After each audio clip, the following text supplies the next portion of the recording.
Ho aminareo rehetra ny riavana ny fahasoavana sy ny fiadanany Jesosy Kristy tompontsika. Amen. Miarabantsika rehetra nahatratra ny Krismasy taona 2024 ary dia mirary ny fiadanana sy ny fahasambarana izay entin'ny Tompo atsika tsiraray avy. Mofinaina ho atsika amin'ity andro anio ity dia ny hoe anarana manam-pahefana. Anarana manam-pahefana. Ao amin'ny asan'ny apôstôly toko 4 andininy 1 hatramin'ny 12. Vakitsika amin'ny anaran'ny Tompo manao hoe: ary raha mbola niteny tamin'ny vahoaka izy, dia indreo tonga teo aminy ny mpisorona sy ny lehiben'ny mpiambina ny tempoly ary ny sadoseo. Fa sosotra izy noho ny nampianaran'ny apôstôly ny vahoaka sy ny nitoriany tamin'ny alalan'i Jesosy ny fitsanganana amin'ny maty. Dia nisambotra azy izy ka nanao azy hatranomaizina ambara-pahamaraina ny andro, fa efa hariva ny andro tamin'izay. Kanefa maro tamin'izay nandre ny teny no nino, ka dia tonga tokony ho 5,000 no isan'ny lehilahy. No maraina ny andro dia niangona tany Jerosalema ny mpanapaka sy ny loholona sy ny mpanoradalàna sy Anasy mpisorona be sy Kaiafa sy Jaona sy Aleksandrô mba amin'izay rehetra mety ho avany mpisorona be.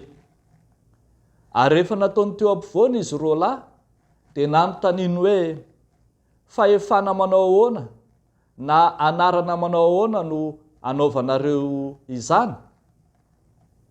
Ary Petera feno ny fanahy masina dia nanao taminy hoe: ry mpanapaka ny vahoaka sy loholona, raha adinina izahay anio ny amin'ny asa tsara natao tamin'ny nasitrana n'ilay lehilahy malemy, dia aoka ho fantatrareo rehetra sy ny olona Israely rehetra fa ny anaran'i Jesosy Kristy avy any Nazareta izay nomboanareo tamin'ny hazo fijaliana fa natsangan'Andriamanitra tamin'ny maty kosa, dia izy no hitsanganan'io lehilahy io finaritra eto imasonareo. Ity no vato izay nolavinareo mpanoatrano, nefa tonga fehizoro. Ary tsy misy famonjena amin'ny hafa, fa tsy misy anarana hafa mba ambanin'ny lanitra nomena olona izay ahazoantsika famonjena. Ray masino, manamasinanay amin'ny fahamarinana, ny teninao no fahamarinana. Ilay anarana manam-pahefana entina ilazana ny anaran'i Jesosy Kristy avy any Nazareta, ilay maty nefa nitsangana tamin'ny maty. Rehavako malala, rehefa niroborobo ny fiainan'ny fiangonana, efa tafakatra tsy omby 5,000 ny isan'ny lehilahy, dia velom-pialonana ireo manam-pahefana jiosy ka napiditra amponja vonjomaika ny Petera sy Jaona noho ny amin'ny hoe satria nanasitrana ilay lehilahy nalemy teo amin'ny vavahadiny tsara endrika tamin'ny anaran'i Jesosy maty sy nitsangana tamin'ny maty izy. Tsy zakan'ireo sadoseo raha teo, izany hoe fampianarana momba ny fitsanganana amin'ny maty izany satria tsy nino izany zareo, ka dia indro ny mpisorona sy ny lehiben'ny mpiambina mba amin'ny sadoseo no tonga ny sambotra azy. Rehefa tonga ny maraina entina ho tsaraina eo anatrehan'ireo manam-pahefana rehetra sy ny mpanapaka rehetra dia niangona nanambatra hery nanao be midina be fiavy tamin'ny Petera sy Jaona ireo sokajin'olona manam-pahefana rehetra teo amin'ny jiosy. Akoatran'ny ireo izay nisambotra azy dia tonga nanamafy zany ny mpanapaka sy ny loholona, ny mpanorandalàna, ny mpisorona be, ary hitantsika eto fa ireo mpisorona be tsy ara-dalàna izay efa nitsara tsy marina ny Tompo Jesoa no mbola mitsara ihany koa any Petera sy Jaona eto.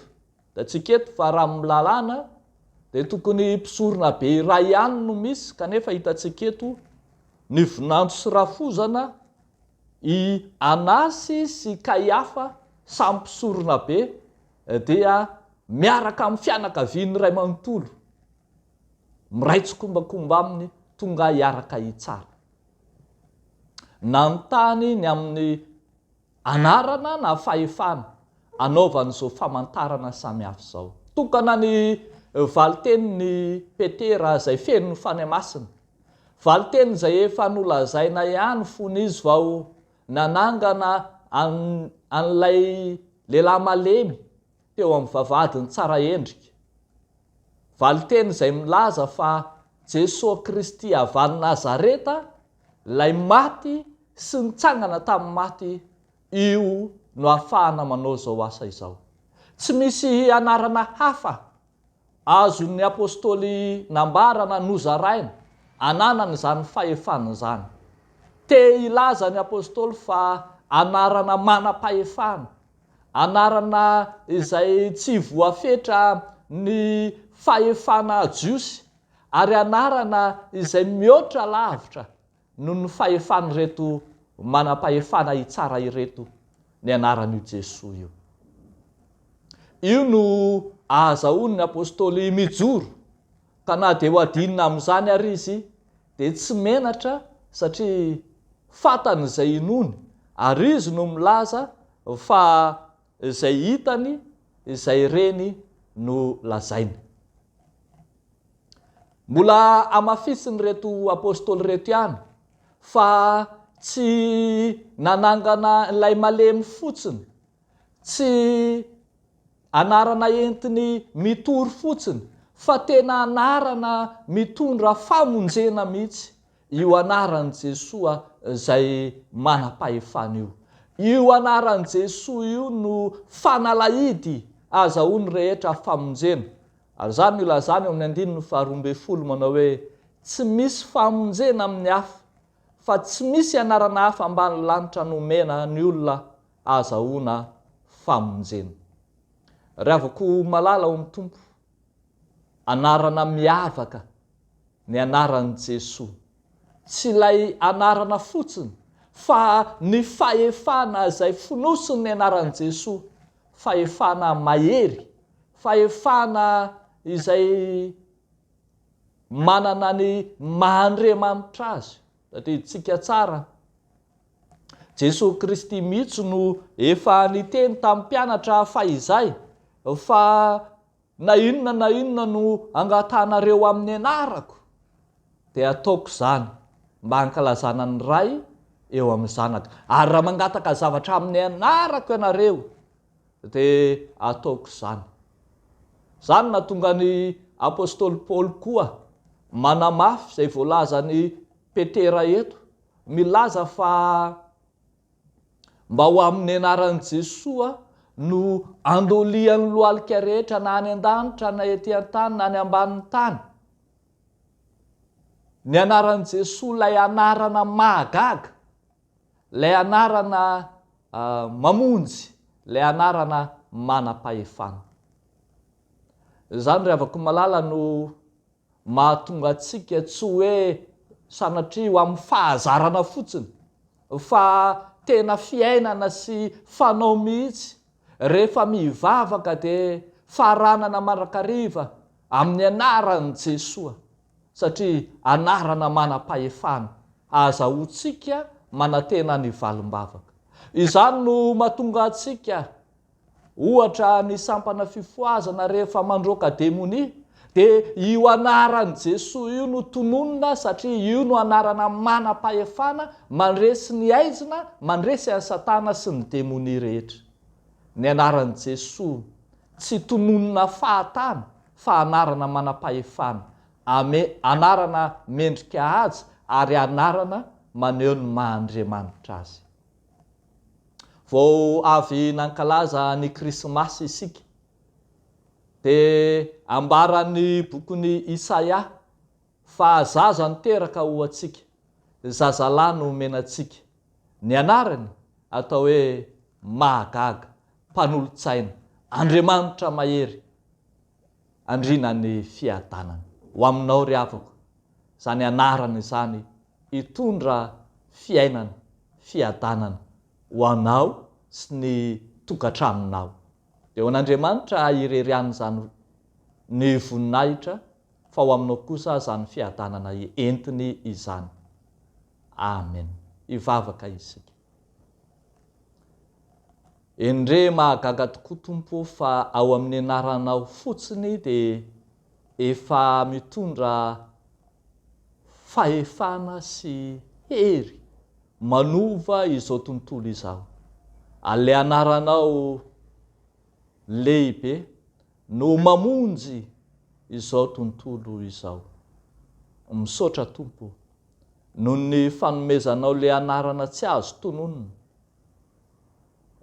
izay manafaka izao tontolo izao amin'ny aizin'ny fahajambana ho tonga amin'ny mazava lehibe.